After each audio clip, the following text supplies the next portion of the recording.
বাংলাদেশের রাজনীতিতে গত প্রায় ২০ মাসে যেন এক দশকের সমান পরিবর্তন এসেছে।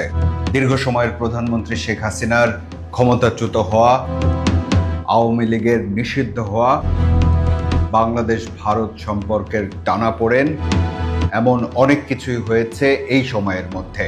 এমনকি এক সময় যাকে বাংলাদেশের সবচেয়ে ক্ষমতাধর রাজনৈতিক ব্যক্তি মনে করা হতো, সেই শেখ হাসিনার বিরুদ্ধেই হয়েছে বিচার, হয়েছে মৃত্যুদণ্ডের রায়। কিন্তু হঠাৎ করেই আবার আলোচনায় এসেছে একটি প্রশ্ন, শেখ হাসিনা কি ফিরবেন? ভারতের এক সংবাদ মাধ্যমে তিনি বলেছেন, মাথা উঁচু করেই ফিরব। আবার আওয়ামী লীগের ফেরা নিয়ে অনেক কথাই লিখেছেন সাবেক উপদেষ্টা মাহফুজ আলম। এ নিয়ে কথা বলেছেন ডক্টর আসিফ নজরুলও। এমনকি প্রধানমন্ত্রীর তথ্য ও সম্প্রচার মন্ত্রণালয় বিষয়ক উপদেষ্টা জাহেদুর রহমানও শেখ হাসিনার ফেরা নিয়ে মন্তব্য করেছেন। তাহলে কি বাংলাদেশের রাজনীতি আবার নতুন মোড় নিতে যাচ্ছে, নাকি এটা শুধুই রাজনৈতিক কৌশল? আজ আমরা চেষ্টা করব আবেগ নয়, বরং রাজনৈতিক বাস্তবতা দিয়ে বিষয়টা বোঝার। আমি মঞ্জুরুল করিম আপনাদের স্বাগত জানাচ্ছি প্রেক্ষাপটে। শেখ হাসিনা নিজেও ফিরতে চান, আবার বাংলাদেশ সরকারও তাকে ফেরাতে চায়। তিনি ফিরতে চান মাথা উঁচু করে, আর সরকার তাকে ফেরাতে চায় বিচার আর আদালতের রায় বাস্তবায়নের জন্য। ২০২৪ সালের ৫ আগস্টের পর এই ইস্যুটাই ভিন্ন ভিন্নভাবে ফিরে এসেছে। অন্তর্বর্তী সরকার বারবার ভারতের কাছে শেখ হাসিনাকে ফেরত দেওয়ার আনুষ্ঠানিক আবেদন জানিয়েছেন। এ বিষয়ে দুই দেশের মধ্যে থাকা আইনের বিষয় নিয়েও অনেক ব্যাখ্যা, বিশ্লেষণ আর আলোচনা হয়েছে। এমনকি বর্তমান বিএনপি সরকারের পররাষ্ট্রমন্ত্রী খলিলুর রহমানও তার ভারত সফরের সময় শেখ হাসিনা ও সাবেক স্বরাষ্ট্রমন্ত্রী আসাদুজ্জামান খান কামালকে ফিরিয়ে দেওয়ার আবেদন জানান।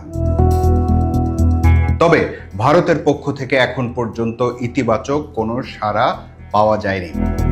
কিন্তু শেখ হাসিনার দেশে ফেরা আর আওয়ামী লীগের রাজনীতিতে ফেরার ইস্যুটা গত কয়েকদিন ধরে আবারও আলোচনার তুঙ্গে। বিষয়টা বড় ইস্যু হয়ে ওঠে যখন ভারতের আনন্দবাজার পত্রিকায় এক সাক্ষাৎকার দেন শেখ হাসিনা এবং সেই সাক্ষাৎকারে বলেন, আমি দ্রুতই বাংলাদেশের মাটিতে ফিরব, মাথা উঁচু করে দেশে গণতান্ত্রিক পরিবেশ ফেরানোর গর্ব নিয়েই ফিরব। এটা কি আত্মবিশ্বাস, নাকি দলীয় নেতাকর্মীদের মনোবল চাঙ্গা রাখার কৌশল? যেটাই হোক, তার ফেরা নিয়ে এরপরই শুরু হয় আলোচনা আর জল্পনা কল্পনা। অন্তর্বর্তী সরকারের সাবেক উপদেষ্টা মাহফুজ আলম সেই রাতেই আওয়ামী লীগের ফেরা নিয়ে একটা দীর্ঘ লেখা দেন তার ফেসবুক পেজে। সেই লেখার প্রথম অংশটা এমন ছিল, লীগ সেদিনই ব্যাক করেছে যেদিন ২৪কে ৭১-এর বিরুদ্ধে দাঁড় করিয়েছিল স্বাধীনতার বিরুদ্ধের শক্তি। লীগ সেদিনই ব্যাক করেছে যেদিন থেকে ডানপন্থীদের উত্থানের জন্য অন্তরীণ সরকারের লোকজন কাজ করা শুরু করেছে। লীগ সেদিনই ব্যাক করেছে যেদিন আইনের শাসনের বদলে মবের শাসনে আনন্দ পেয়েছিল গত ১৭ বছরের মজলুমগণ। লীগ সেদিনই ব্যাক করেছিল যেদিন থেকে উগ্রবাদীরা মাজারে হামলা করেছে, মসজিদ থেকে ভিন্ন মতাবলম্বীদের বের করে দিয়েছে।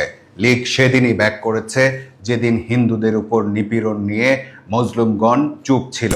সাবেক উপদেষ্টা মাহফুজ আলমের সেই লেখার সাথে সাথে খবরের শিরোনাম হয়ে যায়। এরপর ২০ মে অন্তর্বর্তী সরকারেরই আরেক সাবেক উপদেষ্টা ডক্টর আসিফ নজরুল লেখেন, আওয়ামী লীগ ব্যাক করেনি, তারা ছিলই, ব্যাক করেছে তাদের দম্ভ, মিথ্যাচার আর মানুষকে বিভ্রান্ত করার দুঃসাহস।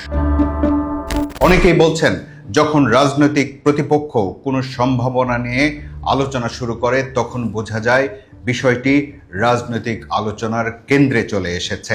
এখানেই শেষ নয়, শেখ হাসিনার ফেরার প্রসঙ্গে মন্তব্য করেছেন প্রধানমন্ত্রীর তথ্য ও সম্প্রচার মন্ত্রণালয় বিষয়ক উপদেষ্টা জাহেদুর রহমানও।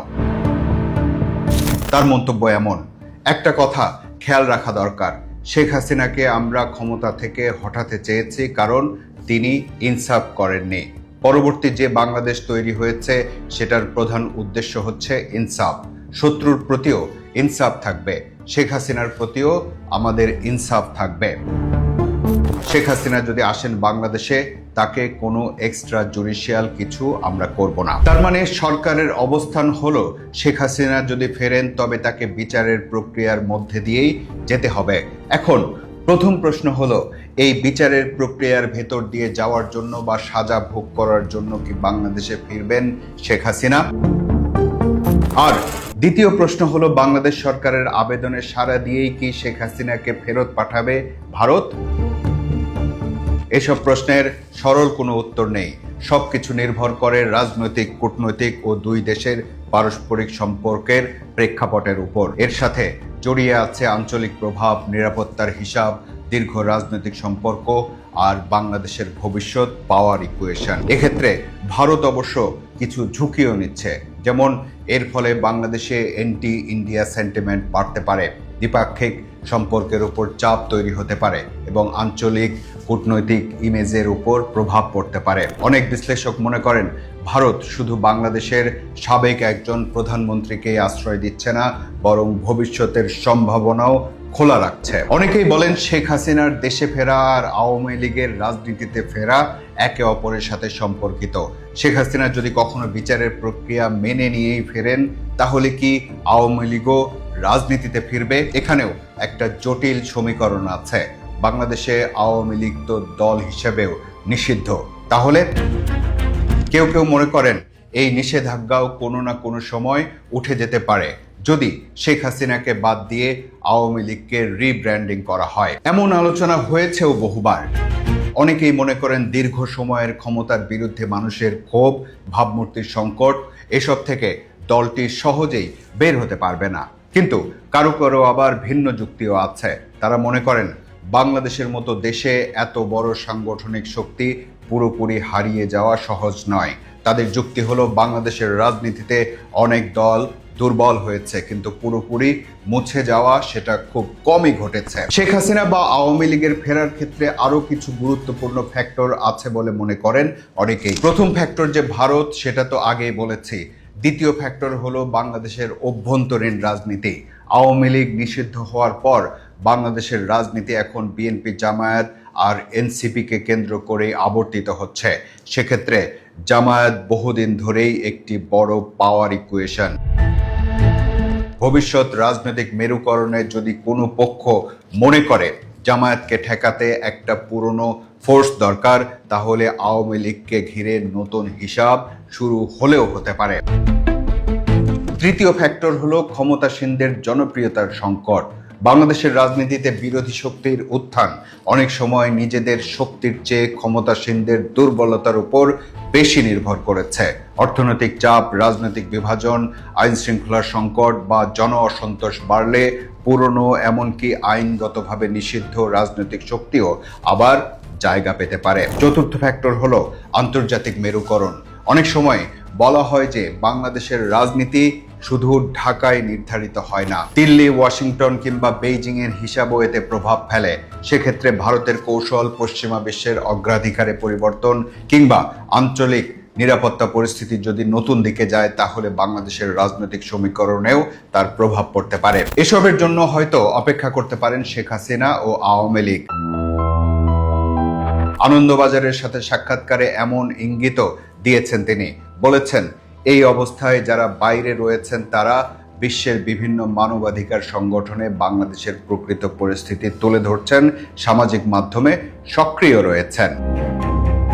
এই কথাতে এটা পরিষ্কার যে আওয়ামী লীগ হয়তো একটা দীর্ঘ অপেক্ষার পথ বেছে নিতে যাচ্ছে। আর মাথা উঁচু করে ফিরতে হলে বাংলাদেশে বহু কিছু পরিবর্তনের জন্য অপেক্ষা করতে হবে।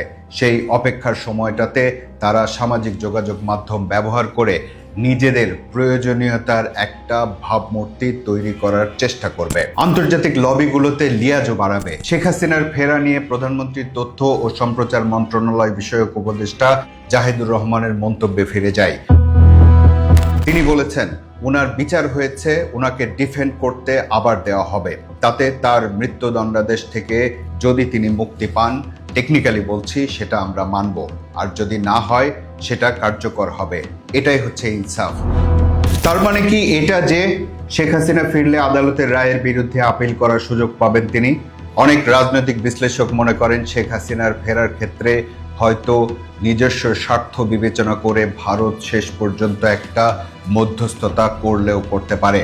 অনেকেই মনে করেন সেটা শেখ হাসিনার বিচারের প্রক্রিয়ার মধ্যে দিয়ে আওয়ামী লীগকে বাঁচানোর একটা কৌশলও হতে পারে। সবশেষ কথা হলো, রাজনীতি সম্পর্কে ওই কথাটাই আসলে সত্যি, রাজনীতিতে শেষ বলে কিছু নেই।